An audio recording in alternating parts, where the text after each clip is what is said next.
She was extremely loyal and thankful, too. Yeah, you keep saying that. Almost like how a rescue dog would do anything for its new owner. Oh, God! Am I a joke to you? I just want to know, is that all I am? A big joke? Hello, friends. Trace amounts of science. Welcome back to ReddX. We're doing some 4chan Greentexts today. We'll waste no time. We'll get on into it. Sitting at home, alone in the house, I actually feel kind of peaceful typing this up. I have already accepted my fate. I was diagnosed with cancer a week ago, and the doctors gave me 2 months to live, and right now I just really want to share with you the story of how I got cancer, so here it is. First, a bit of backstory. Be me, 14 years old, freshman year. On second day of school, I make a friend who we will call Mike. Mike was a few years older than me. Get really close with Mike. At the time, I was kissless, had my V-card, and was terrified with girls, but I was desperate for a girlfriend. Mike tells me that it's easy to talk to girls, just don't be nervous and go talk to one. I've always been too nervous to even approach a grill. One day, he literally pushes me in front of a girl that I like and says, "Hey, this is an on," and he walks away. I panic, and she kind of giggles. We end up talking, and she's actually kind of nice. Me and female become friends. Fast forward 2 years later, me and female end up dating for a year and a half. We become known as the Lily and Marshall of my high school. Was that like How I Met Your Mother? Okay. We do everything together. Mike is having a party at his house. Me and female go. I have a few drinks, but girlfriend has a lot more than I do. She gets some cigarettes and starts smoking with some guy. Drunkenly tries to make me smoke too. I try it, but have a coughing fit and don't do it again. She starts to get annoyed that I won't smoke with her. Whatever, she says, and walks off, visually frustrated. Kept partying with Mike and make a few new friends. Later, I can't find girlfriend. Start asking around for her. One girl says she saw her go upstairs with the smoker guy. Oh, fuck no. Mike sees me run upstairs and follows me. Open a bedroom door and see her with her top off, making out with smoker guy. I'm stunned. Speechless. Mike grabs the guy and throws him off the bed. Female starts crying and saying, "Oh my God, I'm so sorry." Runs over and hugs me. Not gonna ask if I can continue because. Because. Few days later, feel an urge to smoke. Decide, what's the harm? I end up having one, maybe once a week. Not 19 yet, legal smoking/drinking age in Canada, so I have to bum them off of people. Turns out that female kept on talking and seeing the smoker guy once in a while behind my back. Long story short, female dumps me for smoker guy. It's alright, Anon. Nothing ventured, nothing gained. We're on to the next. Start smoking to cope with it. I was in love with female, and I still am. I don't know how to deal with this. She was my everything. I get super depressed, cry almost every night for 6 months, contemplate a long, dark ride down the sewer on that slippery slide. I decide that I don't want to live without female. I decide to get super drunk and give myself alcohol poisoning. Just kind of fade away peacefully. Yeah, that's not what happens. Just aspirate on your vomit in the middle of the night. Imagine waking up and you're drowning. Actually, I don't think they even wake up, do they? Maybe it is a peaceful way to go, but still not my preferred choice, I think. I've always told Mike everything, but I didn't tell him how hurt I was by female. Tell him I want to drink. Mike lives alone now, so we do it at his house, and I get super drunk. I can't really remember any of what happened that night. Apparently I passed out, and he turned me over on my side so I didn't choke on my own spew. I wake up and see him sitting in a chair. Start crying uncontrollably. Tell Mike what I tried to do. Mike really helped me to deal with all the pain, but my smoking habit stayed. Be me. 2 weeks ago. Lungs feel strange. Sharp pains when I take deep breaths. Go to the doctor to get it checked out. Take some tests. A few days later, I get a call from the doctor. Nervous as fuck. Turns out, I'm completely fine.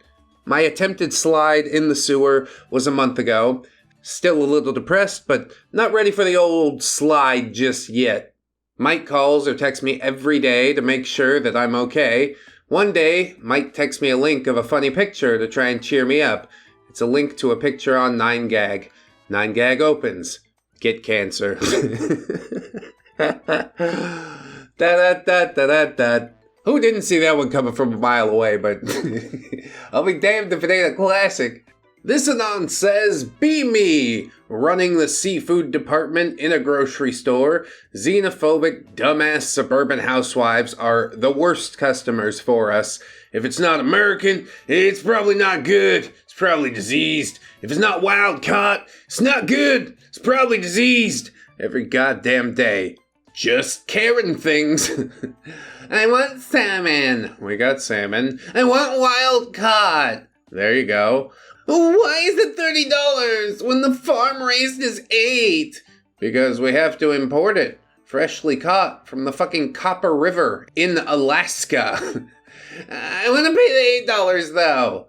Then buy the farm raised, miss. No, I don't need farm raised. Let me talk to your manager. I am the manager, bitch. I've always wanted to do that, but I've never really been the manager of anything. My own life, I guess. Kind of, sort of, just barely. I want some tilapia, she says. Okay, here you go, miss. Wait, is this fish farm raised? Yeah. I'd like the wild-caught tilapia. That doesn't exist. I only eat wild-caught. Then you don't eat tilapia. And why is it from Chile? Because tilapia is from Chile. Where can you get American tilapia? You can't. You live in Ohio, you bitch! Oh my god. She says, I've been eating tilapia for years, and then you've been lied to for years. Where's your manager? Surprise again. It's me, bitch. Suburban housewives who don't eat terrorist fish piss me the fuck off. Next time you really want to waste a few hours of the day, you gotta say, hey, if I bought a farm-raised fish and threw it in a river and then caught it, would it be wild caught? Because that's the only difference between the $30 and the $8, but I'm telling you this on the sly. Now hurry up, buy as much as you can and get the fuck out of here. It might work. You don't know that it won't. Our next post comes from X. It's not a green text. I need help, X. My wife is possessed by a pumpkin demon. You have my attention. My wife has become obsessed with pumpkins. It's all she ever talks about. Everything she cooks is made with pumpkins. All our conversations invariably become about pumpkins. It all started with a pumpkin spice latte. It changed the chemistry in her brain, dude. When she sews dresses or aprons, she makes them with pumpkin-themed fabrics. Is there a supernatural explanation for this? I begin to worry that my wife is possessed by a pumpkin demon. Help me, X. I can't take much more of this. I must save her. So you're saying she was normal at one point. Yeah, that point's long gone. Either lean in or move. Get out of the way and allow somebody in who will appreciate her deep, undying love for pumpkins. She likes the pumpkins more than you at this point. You should start being more nice to the pumpkins.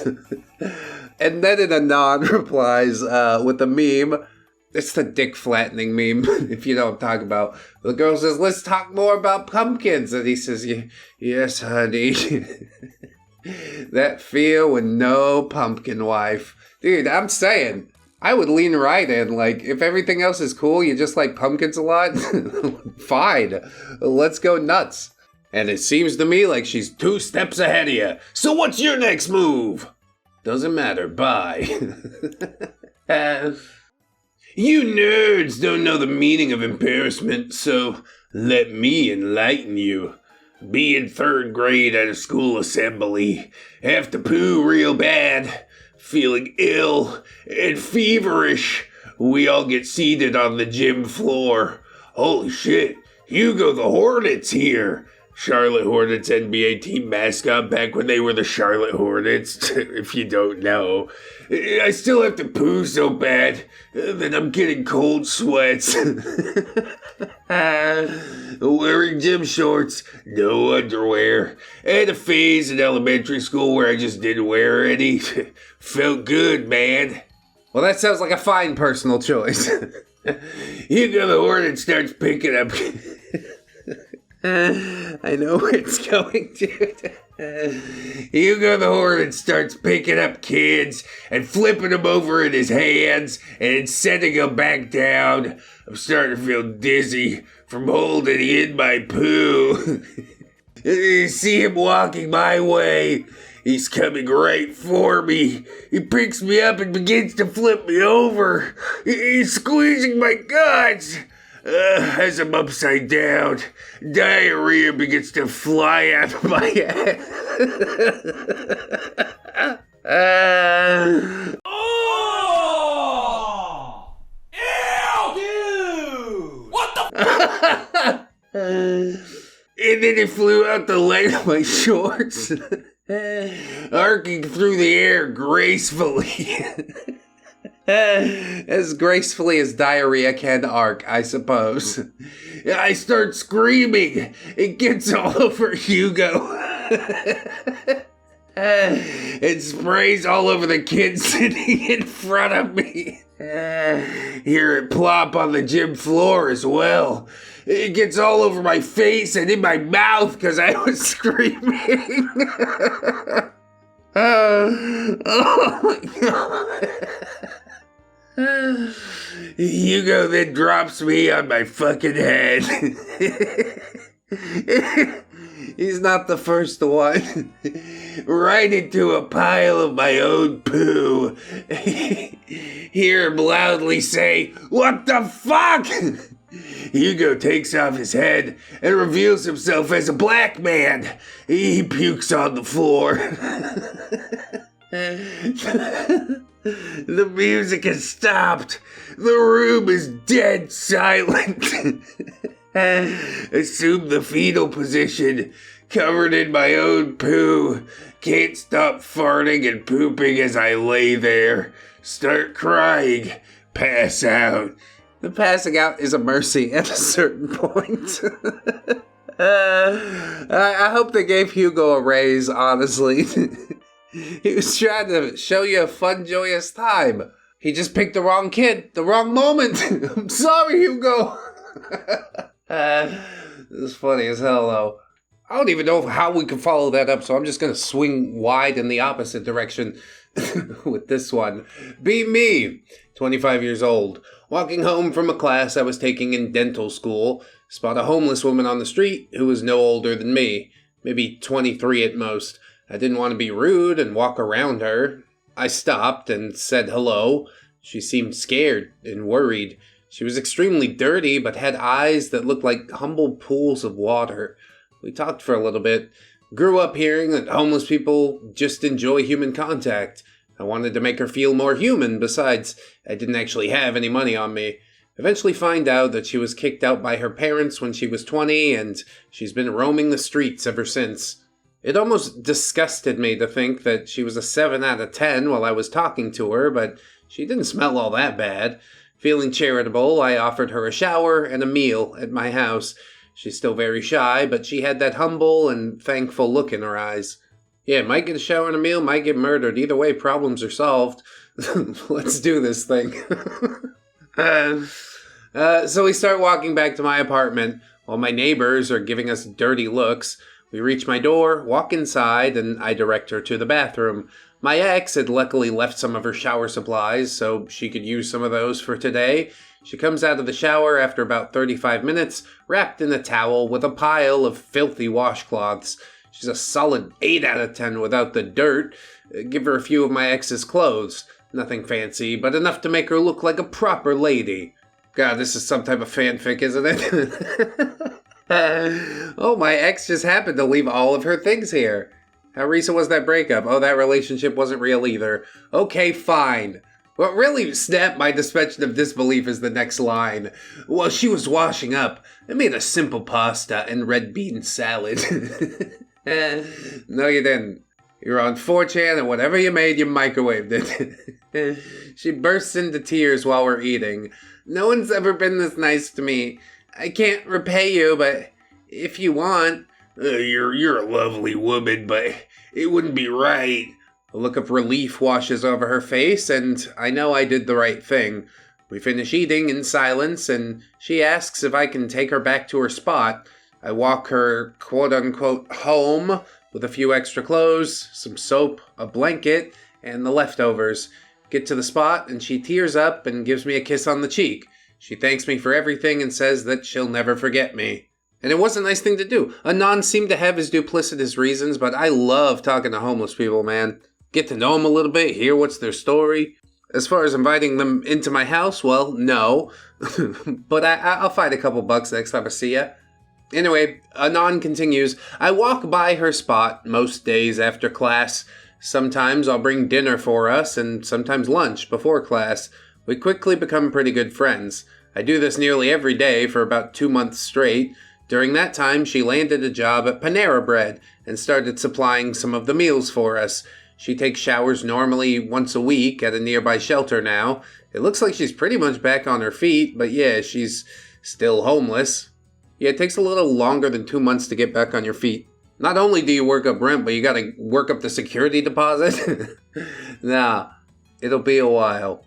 Anon says after our meals, she gives me a kiss on the cheek like the very first night before I leave. I decide to invite her back again one night, joking that a change of setting could be nice. We get to my house and she nearly pounces on me, wildly kissing each other, not even thinking about what she could possibly have. Yeah, that is a concern. But don't worry, we'll have plenty of time to think about that after the poison gets out. But don't worry, we'll have plenty of time to think about that after we get the poison out. A little post-nut clarity. Oh no, what have I done? Anon says it didn't even matter to me at that point, and we did it for nearly 3 hours. It's way too long, man. I got other shit to do, I'm sorry. She legitimately put all of her gratitude into it. Yeah, again, that's another line that makes me think like, ugh, icky fan fiction. I don't see her for about a week afterwards. Decide I should probably see a doctor and check if I caught anything. He's got AIDS!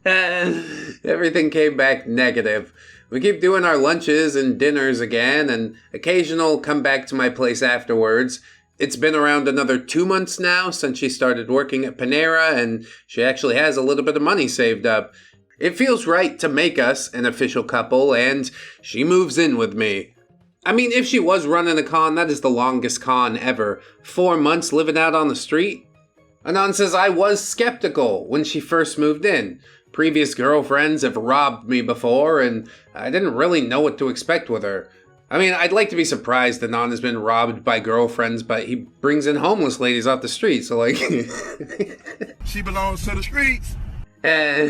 You kind of get what's coming to you. We have great, passionate boom boom the first night she moved in, and we pass out next to each other. I wake up in this really nice fog, not wanting to get out of bed. I roll over to look at her, and she's gone. Oh, god damn it. I'm a fucking dumbass. I know everything valuable is going to be missing now. I start to smell something either on fire or just a strange burning smell. Immediately run to the kitchen to find her standing there with a horrified look on her face. She was trying to cook eggs and had just burnt them a little bit. I'm completely relieved at the sight and reassure her that everything is fine. Yeah, she only knows how to cook a tin of beans over a trash can fire. Bean Boys gang was here! Good effort, though. A for effort, for sure.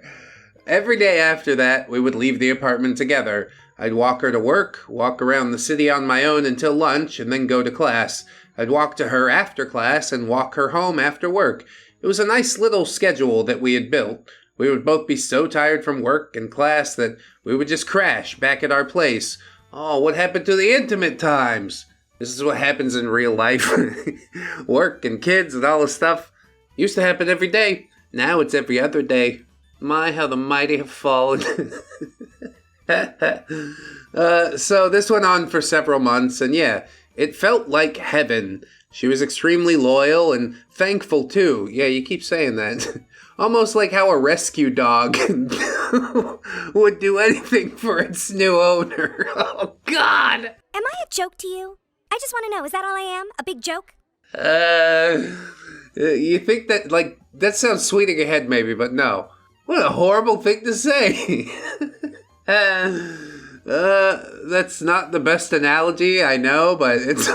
he even acknowledges it. But it's the only analogy I can think of right now. A bird with a broken wing might have worked better. Comparing her to any animal at all is probably not good. Anyway, the time she spent working at Panera helped her pick up some great cooking skills. Her sandwiches tasted amazing with all the love and gratitude that she would sneak in as well. After my semester was over, I graduated with a DDS and joined a really nice practice. She kept working at Panera, bringing whatever she could, but I was making serious money now. At this point, I'm 27 and she's 26, and we are the happiest people on earth. In that year of dating, I never found her sleeping around or stealing, and she had fully kicked her past drug habits. I knew that I had found the right girl. Well, good for you, Anon. Put a ring on that little street urchin. No, it is really nice. Homeless people are people too. But homeless women do have it a hell of a lot easier. Can we agree on that? It's been 5 years since I met Grace. We're happily married now and are expecting our first son in a few months. There are some nights I find her crying at the kindness that I showed her that first night. But she doesn't realize how lucky I am to have polished that diamond that I found in the gutter. Yeah, it's almost sweet at the end there, isn't it? Almost. Mom, Dad, I want you to meet my gutter girlfriend. Yeah, comparing her to animals is not good. Comparing her to minerals, apparently that's not good either. How about we just compare her to a human being?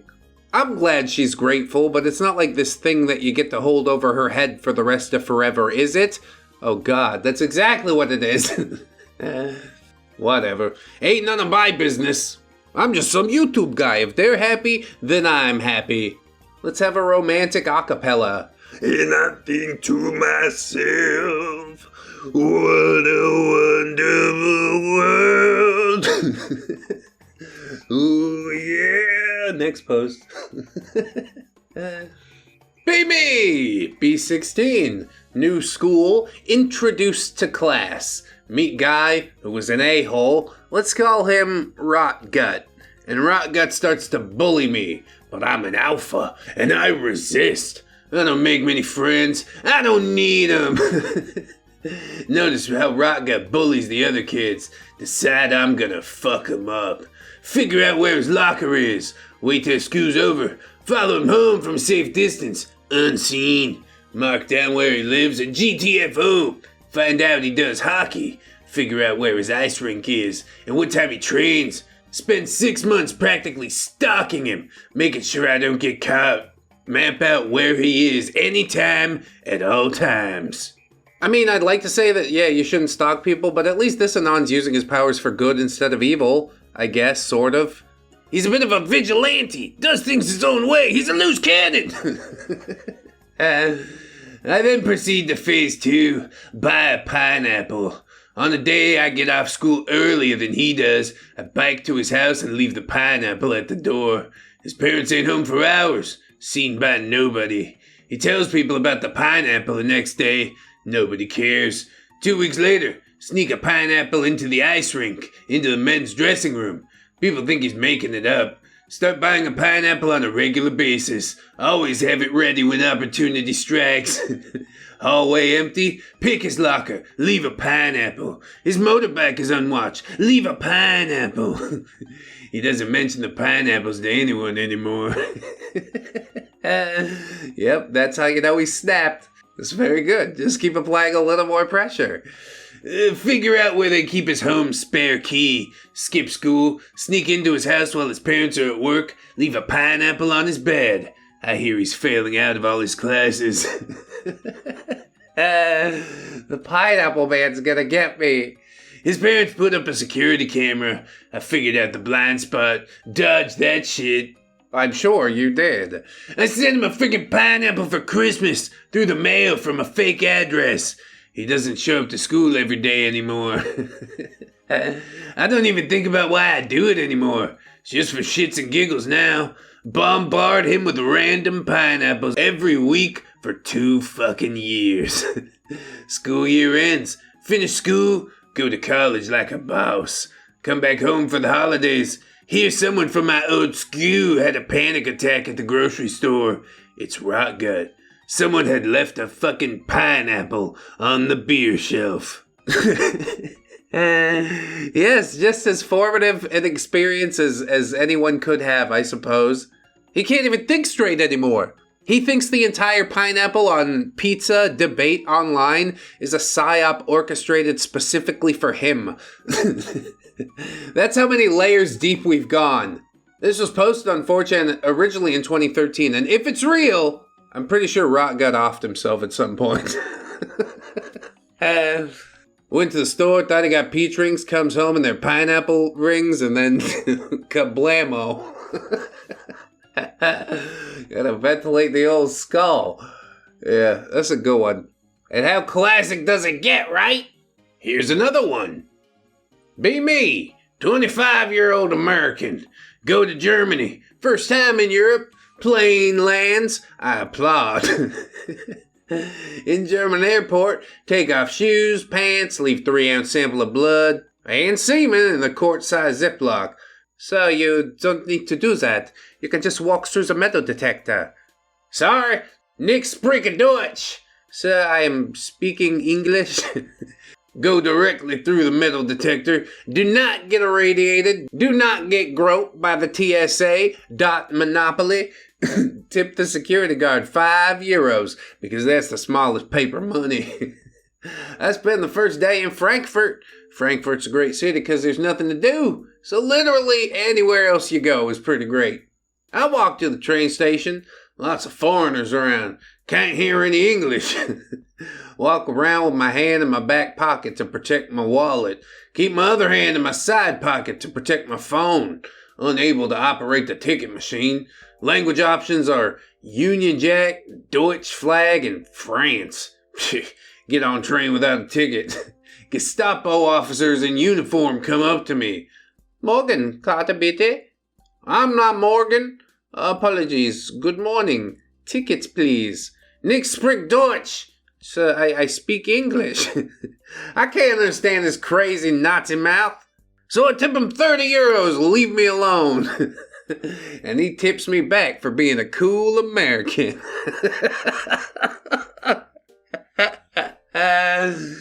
Oh, I love that. Train arrives in Munich. Begin applauding. Nobody claps. Don't want to ruin my solid American applause. I tip every passenger for letting me have the solo. Get a rental car. Too many pedals. Walk to McDonald's to get a double quarter pounder. Fucking idiot gives me the wrong meal. End up with a hamburger royale Cassie. I only tip him 30%. Use burger to weigh down that extra pedal down there. Car rolls backwards into the river. Applaud the whole way in. And then an eagle screeched and fireworks exploded in the sky. For the most American thing that could ever happened had just happened. We legitimately should give this OP a tip for being a cool American.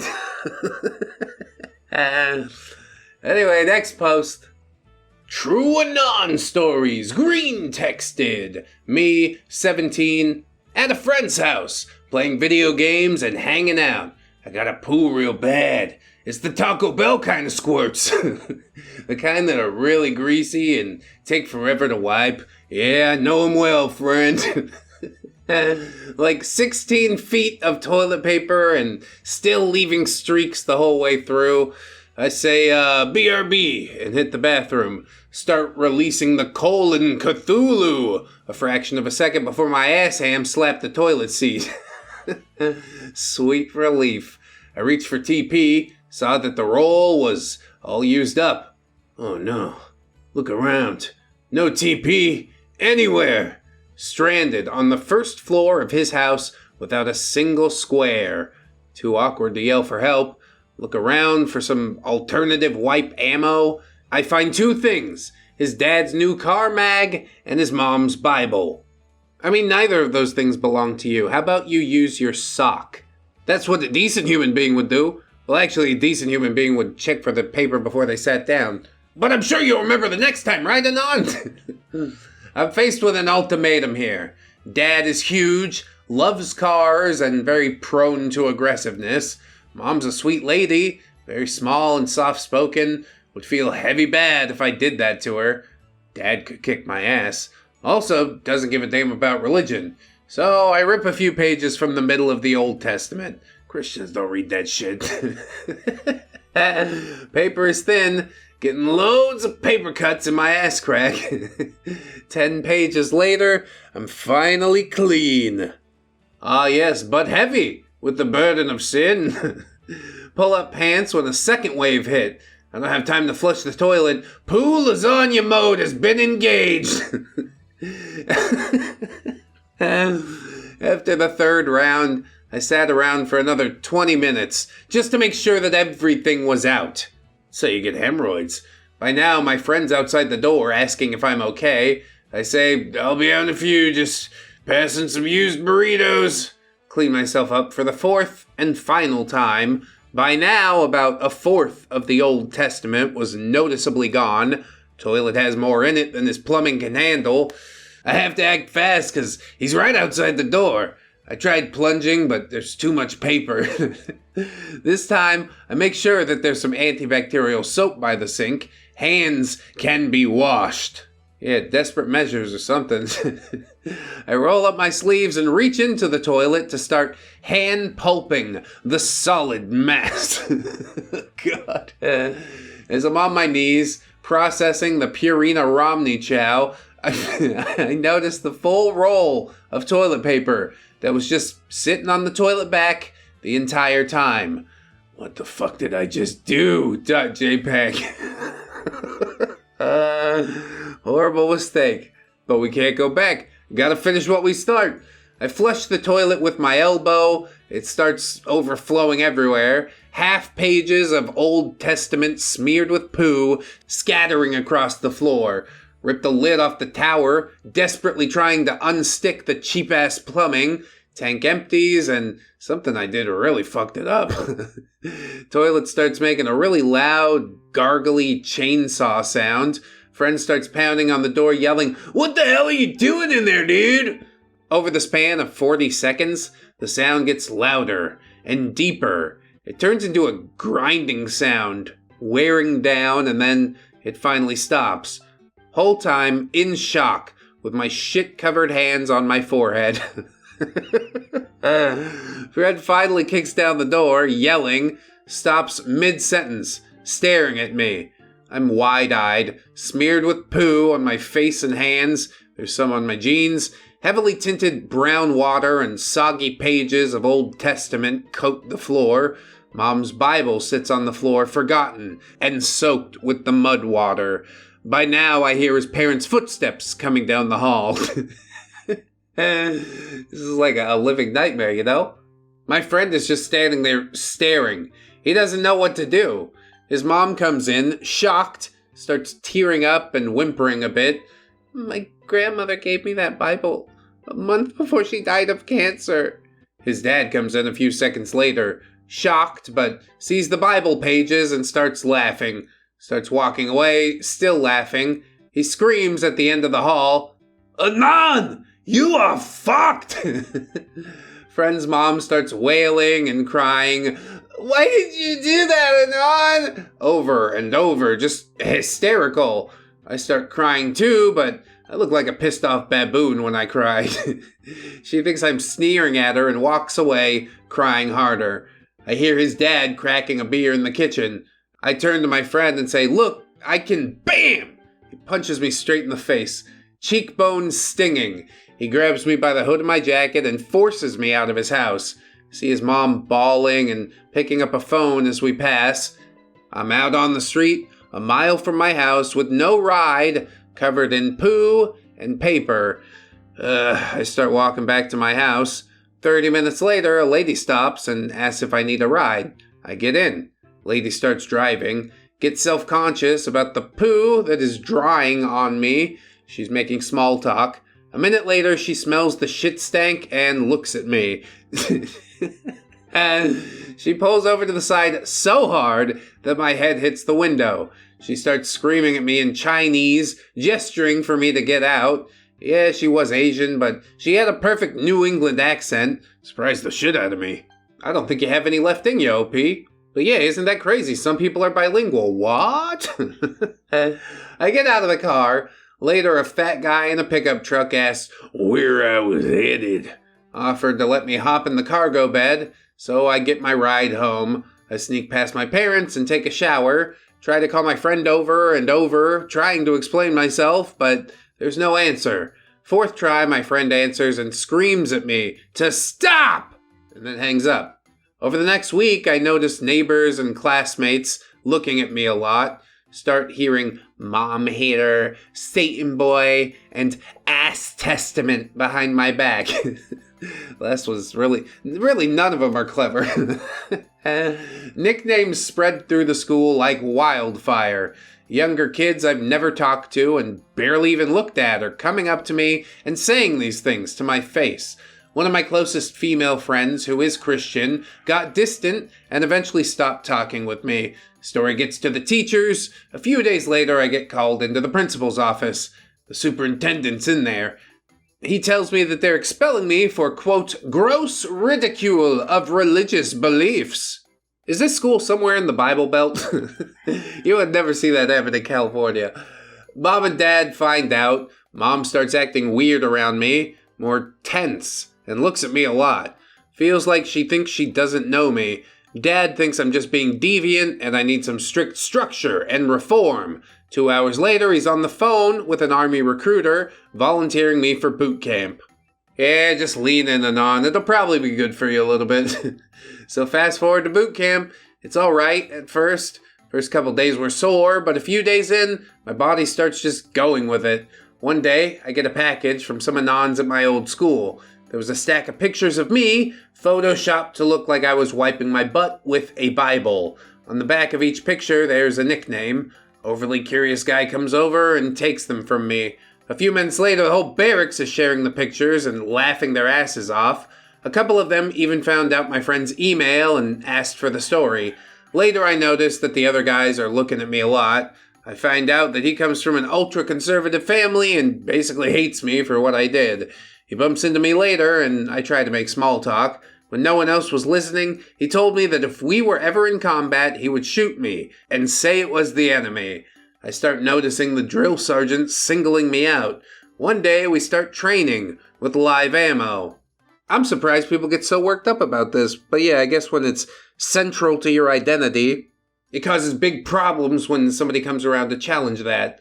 On the day of training with the live ammo, I go to the bathroom in the morning.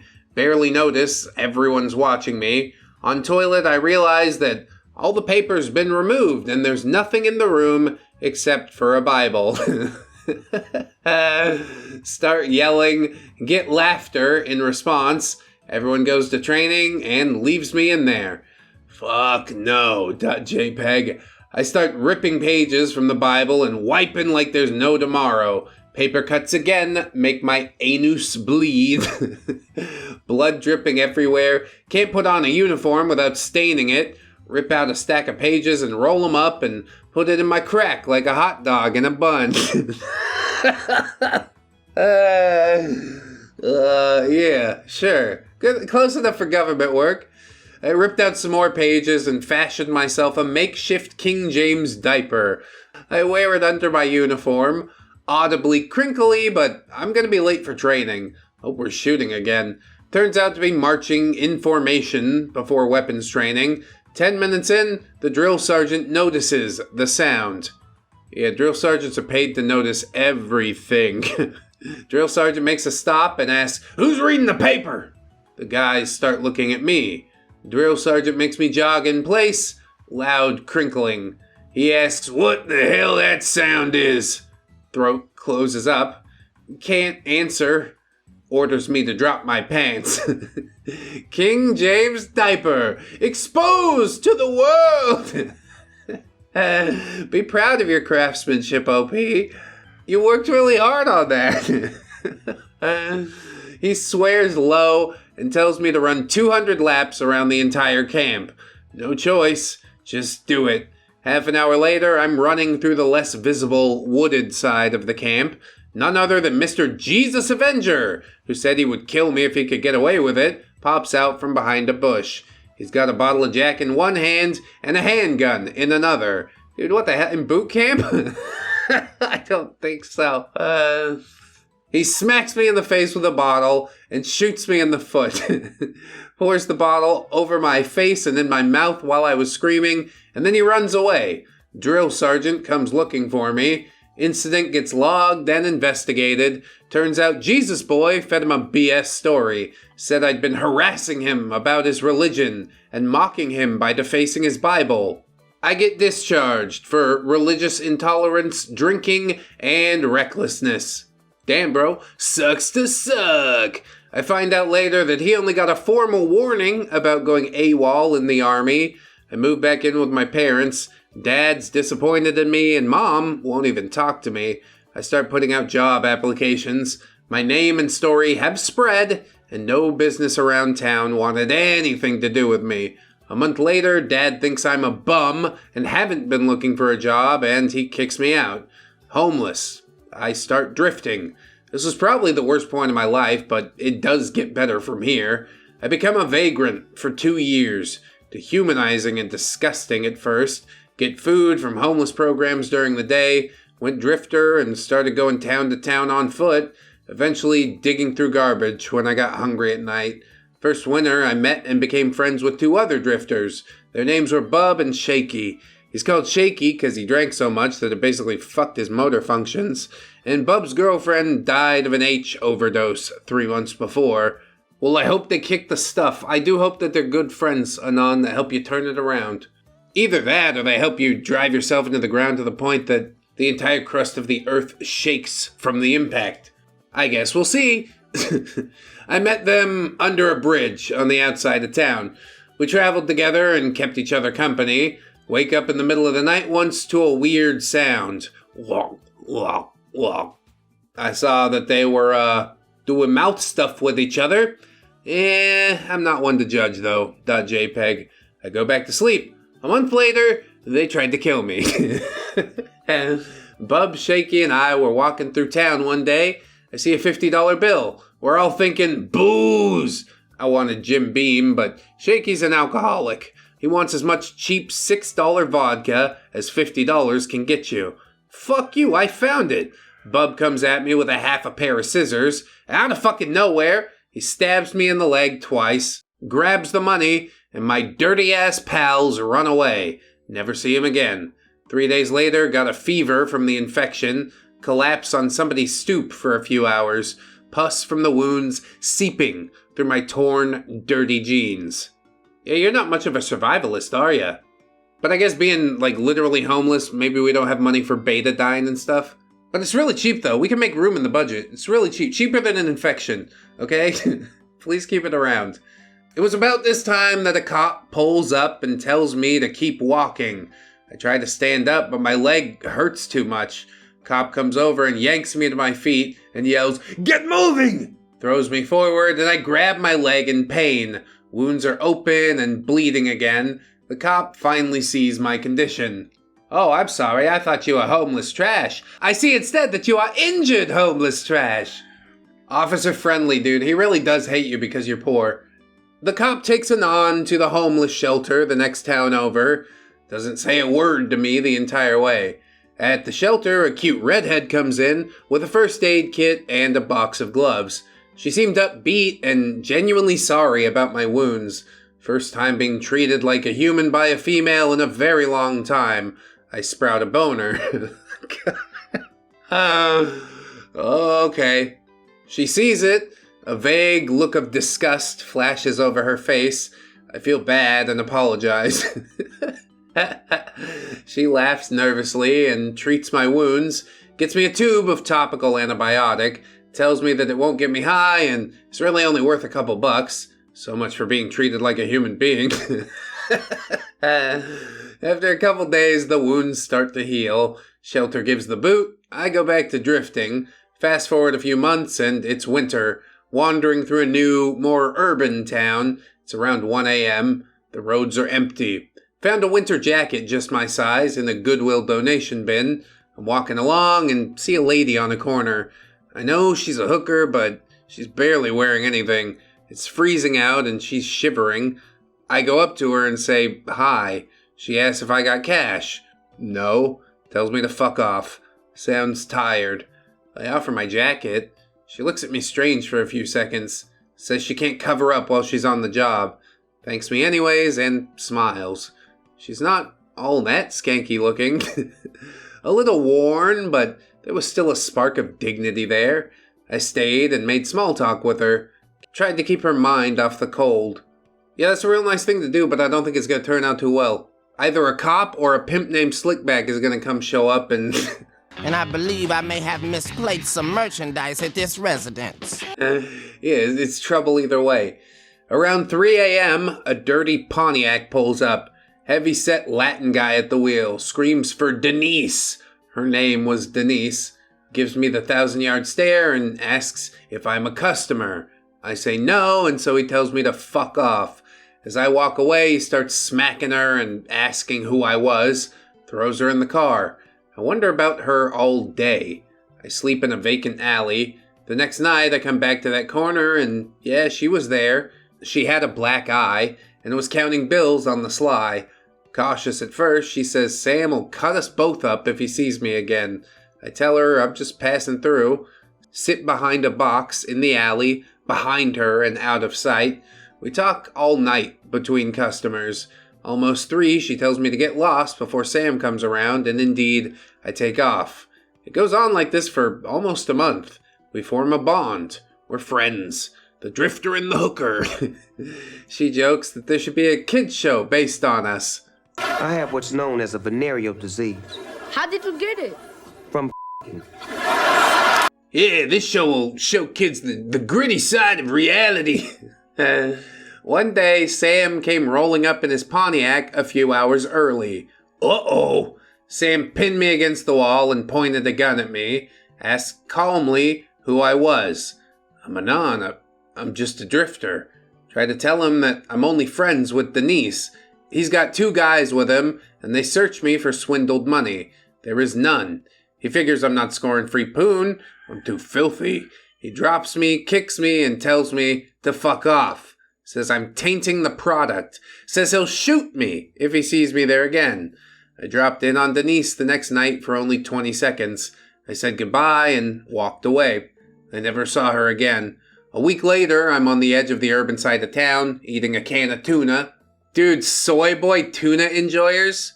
Get wrecked, fucking mercury eaters. Bean Boys gang for life out here. You think I won't fucking cut you over it? I probably won't, actually. I see Sam's Pontiac driving towards me. I duck into an alley and he stops the car. I hear several people behind me running. They catch up and tackle me. I roll over and Sam's staring at me, breathing real heavy. He pulls out a gun and sits on a crate. Lights a cigarette and catches his breath. Eyes locked the whole time. Finally, he says something. Denise is the only reason I'm not killing you today. Turns out she made up a bunch of shit to not get me killed. Among those claims are expert smuggler looking for work. She also told him that I was around all the time because I am that sneaky. My mind shits itself a little bit when he asked me if I want to make $2,000. Hell yes, I do. He gives me a bubble-wrapped manila folder and tells me to take it to the other side of town. Didn't trust his guys to not get shot. Told me he'd kill me on the spot if I refused, so naturally, I accepted. Told me that if I didn't go through with it, then he'd kill Denise.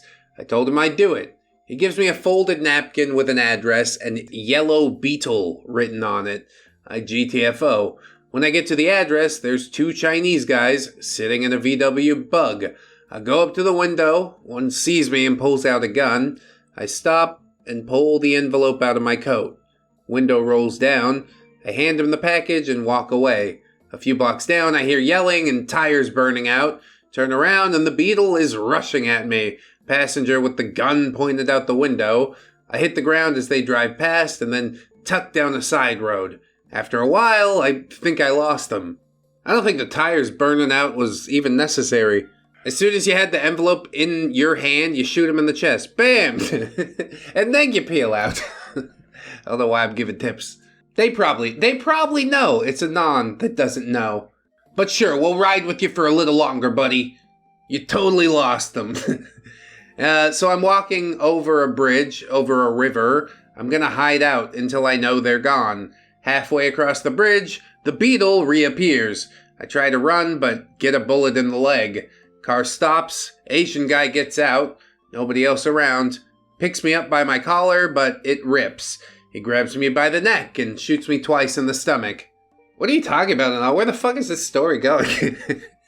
I remember floating downstream into the wilderness flanking the urbanized town, trying desperately to stay afloat. I got really tired and weak, lost feelings in my arms and legs bumping against the rocks. Last thing I saw was a dot of light on the shore ahead. I wake up and I'm covered in a brown fleece blanket, right next to a roaring fire. I stand up and my worn clothes are hanging from a stick, drying. There's a pair of damp moccasins by the fire, also drying. I look around in a daze. I hear the river rushing a few yards away. There's a fucking teepee pitched under an oak tree. There was also a fucking Indian standing outside of it, smoking some pot. I try to get up and he tells me to lay down and get warm, or I'll die.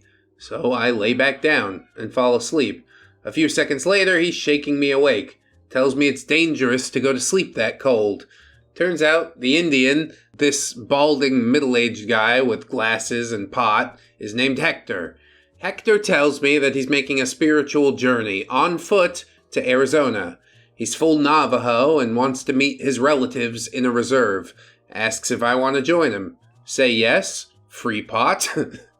We spent the next 6 months walking to Arizona. At first, I took him for a guy in a midlife crisis, but as we traveled, we bonded. Taught me how to hunt and fish and keep myself clean in the wilderness. Well, thank God for that, honestly. After almost dying from getting stabbed by some nasty homeless people scissors.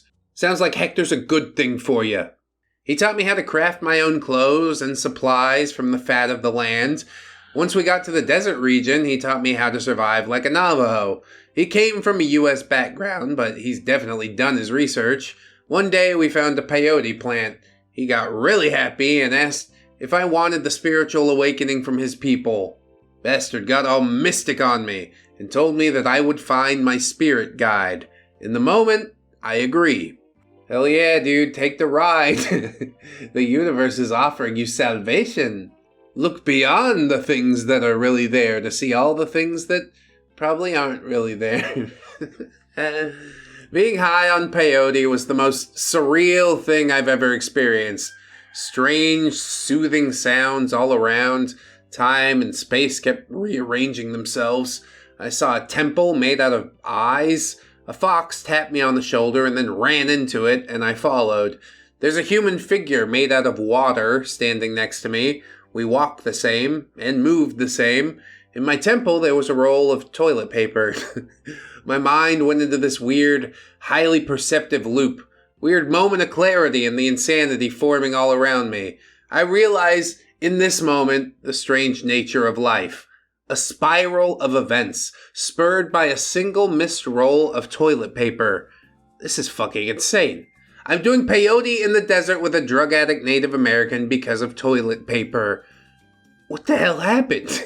For the rest of my high, it was basically just an ocean of blurred images and colors. I forgot my revelation even, until much later on. The next day, we reached the reserve. Honestly, that is pretty nuts. Sort of tracks with what I've experienced. I believe that he actually did it. Whether it showed him poo-covered Bible pages, I can't really say. But it does sound sort of legit. When we walked into the reserve, we got funny looks. Half-native outsider with some scruffy white guy. Apprehension begins to fade once we've introduced ourselves to a group of elders outside of a trailer. It's sunset and there's a small breeze blowing. There's a smattering of hogans and decorated trailers throughout the reserve. They said that they would let us stay if we told our stories. Hector told his. He was a technician in a medium town yearning for his roots. I told my story and they laughed. We stayed the night, and then the next night, and nights turned into weeks, and weeks into months. It's weird being accepted after all of this. When we first arrived and got the full effect of the reserve, I don't think it was entirely what Hector was experiencing. He was looking forward to nature and mysticism, and, well, the reserve has modernized a little bit. Yeah, dude, everybody wants to watch Netflix. What are you talking about? There was Navajo artwork and food and stories, but we had cable TV and internet and plumbing. He was a bit disappointed, but reconciled. He tells me, if you're going to chase your dreams, you have to be ready for disappointment. Very good advice for life, actually. The people are nice, and they let us stay. Eventually, I get a job at a nearby town call center. Started taking community college classes online for IT, studying A+ certification, get a job with a tech firm on a salary, $26,000 a year starting. Hell yeah, there you go, 1 foot on the ladder, here we go! During my stay at the reserve and subsequent success, I caught the interest of a native girl my age, and her name's Marissa. I save money and decide it's time to leave. I donate a few thousand to the reserve as a thank you. Get an airline ticket back to my hometown where Marissa and I had an apartment and a couple of jobs lined up. Looking forward to seeing my parents, planning a surprise visit. I look out the window, watching the country fly by below me. Clear sky. Remember back on how I walked across that land. I'm not mad about anything. I'm happy and amazed at how things turned out. So true, bro. So true. Sometimes you just gotta go with the flow. Life takes you on a journey and you're like, okay, let's see what happens. It's the most beautiful thing in the world. I'm settling in to the apartment and the job. I'm clean cut and wearing a suit. I go back to my parents' old house. Mom answers the door and looks at me for a few seconds and then faints. When she comes to, she starts crying and hugging and kissing me. Dad couldn't even believe that I was really there. Dad sheds tears. First time in my life I've ever seen him do that. A million apologies and excuses. Says that a few days after he kicked me out, he had a change of heart. Couldn't find me. 2 years later, they thought I was dead. One of the happiest moments of my life. Had another moment of happiness 3 weeks later. 3 weeks later, I'm at work, working on a queue of PC repairs. Notice the name attached to one machine label, Bad RAM. And the name is of my old friend, the one whose house this all started in. I replaced the RAM and booted up. Proxy string of CP Beast and other nasty depravities on his hard drive. I hide the folder, power down, repackage. Later I do some research and find out that he's now the minister of the local church. Evil smile. Place a phone call to the authorities, informing them of what I found. Next day is mugshots in the paper. Find out he's going to prison. Excommunicated from the church. His wife and kids are leaving him. Kids going to a child psychologist to see if he touched them. His life falls to shit. He never finds out who did it to him. Witness protection. The vicious nature of life comes full circle. Bitch. End. That is a wild ride. And yeah, that friend, he wasn't no friend at all anyways, right? He let your secret slip, which probably I could forgive and forget, but once I know you got stuff on your hard drive like this, okay, I want to see you burn. Get up against the wall. We haven't used it in a minute, but now the grass is thirsty, so go stand over there! I really do like Anon's journey through life, however. There's a lot that can be learned indeed, and thank you for a fantastic green text that made me reflect on my own existence a little bit. I hope that you guys enjoyed. If you did, do the things with the buttons. There's also Patreon in the description, which is super important. But I do love my YouTube members as well, and the double dippers, well, that's extra super. But if you can't afford to throw me money every month, I mean, I don't blame you. There's lots of cool shit out there to buy. But I do appreciate the people that support, even just by watching the videos. I'd like to remind you, friend, that you are loved, you are worthy, you definitely deserve it, and I shall see you in the next one. So until then, bye-bye. Nani baka, nani baka, nani baka, nani